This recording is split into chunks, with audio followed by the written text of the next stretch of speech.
Technology is an integral part of modern human society. जदीद technology की इंसानी माशरे में क्या अहमियत है आज किसी से ढकी छुपी नहीं है। डॉक्टर मेहरान अनवरी जो कि एक सर्जन है, उन्होंने ऑपरेशन किया बड़ी आंत का, हर्निया का, लेकिन मरीज उनसे 400 किलोमीटर दूर था। तो ये ऑपरेशन कैसे मुमकिन हुआ? डॉक्टर साहब यहां से स्लाइसिंग, कटिंग और स्टिचिंग करते थे और 400 किलोमीटर दूर मरीज के ऊपर एक रोबोट था जो उनकी हदायत पर अमल करते हुए ऑपरेशन करता था। और अब तो 20 ऐसे प्रोसीजर्स हो चुके हैं।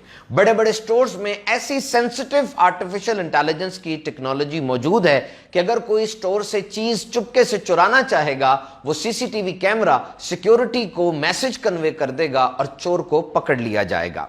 और ऐसे रेस्टोरेंट्स के अंदर टेक्नोलॉजी आ चुकी है कि कोई मुस्कुरा के देखेगा मशीन को, चाय बाहर आ जाएगी, हाथ हिलाएगा, कॉफी बाहर आ जाएगी। और अब इंसानी दिमाग की डिजिटल फोटोकॉपी बनाने की कोशिश की जा रही है। जिस तरह इस कागज की फोटोकॉपी होती है, they are trying to get the xerox of human brain. कह रहे हैं साइंस इनसाइडर के मुताबिक 30 मिलियन मैन्युफैक्चरिंग जॉब्स को बड़ी जल्दी रोबोट्स ओवरटेक कर लेंगे। 30 मिलियन जॉब्स अब रोबोट सर अंजाम देंगे। यहां पे कुछ लोग नए और पुराने तरीकों पर भी बहस करते नजर आते हैं। देखिए, मुआवजा और मुकाबला कोई नहीं है।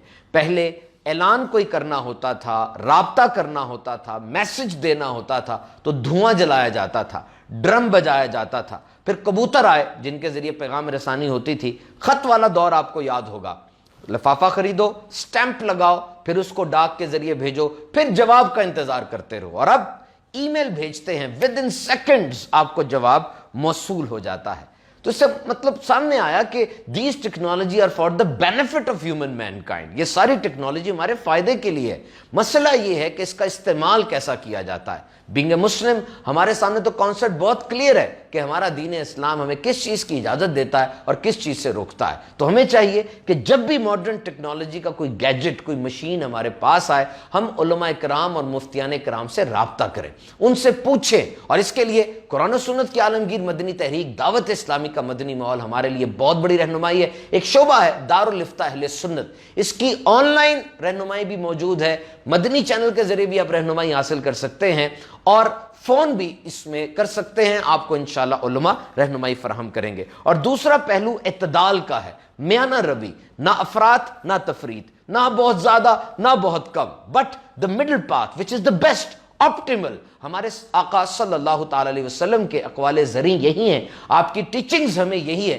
कि हम मियाना रवि इख्तियार करें। अब कोई बंदा मोबाइल फोन लेकर बैठा है, दिन के एक्टिव 5 आवर्स यानी वो 5 घंटे दिन के जिसमें वो फ्रेश था, चुस्त था, काम कर सकता था, उसका दिमाग अलर्ट था, वो मोबाइल पर बैठ के जाया कर देता है, तो ये तो अच्छी बात नहीं है। So two things are there. Islamic teachings हमें क्या बताती हैं, जो कि यकीनन इत्तदाल की राह हमें बताती हैं कि वो काम किया जाए जो ना सिर्फ इंसानियत के लिए बल्कि पूरी दुनिया में जितनी भी मखलूकात हैं, जिस तरह इंसेक्ट्स हैं, प्लांट्स हैं और भी दीगर मखलूकात हैं, उनके फायदे के लिए हो। सिलसिला देखिए इस्लाम और साइंस मदनी चैनल पर। इस दफा इसका मौजू है आर्टिफिशियल इंटेलिजेंस, मसनूई ज़हानत। आप ये सिलसिला देख सकते हैं मंडे यानी पीर को 8 जुलाई रात 9:30 बजे, ट्यूसडे को 9 जुलाई शाम 6 बजे और संडे इतवार 14 जुलाई सुबह 7 बजे, सिर्फ मदनी चैनल पर।